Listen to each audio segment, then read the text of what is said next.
नमस्कार मित्रांनो, मी ॲडव्होकेट नीलम ठाकूर। आज आपण पुन्हा भेटत आहोत एक नवीन कायदेविषयक माहिती घेऊन। आपल्यापैकी बऱ्याच जणांना हे माहीत असेल की भारतात अस्तित्वात असलेल्या वेगवेगळ्या कायद्यांमार्फत एक पत्नी आपल्या पतीकडून स्वतःच्या पालनपोषणासाठी व दैनंदिन खर्चासाठी कोर्टाकडे अर्ज करून योग्य ती रक्कम पोटगी स्वरूपात मिळवू शकते।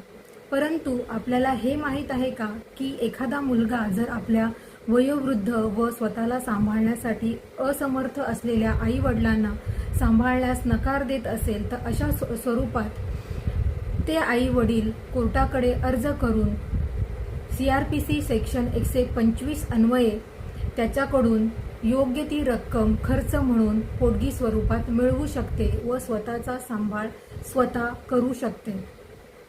परंतु यापुढे माझी एकच विनंती असेल की भारतातल्या किंवा दुनियेतल्या प्रत्येक व्यक्तीने आपल्या आई वडिलांचा सांभाळ योग्य प्रकारे करावा, त्यांना कधीही दूर करू नये। धन्यवाद।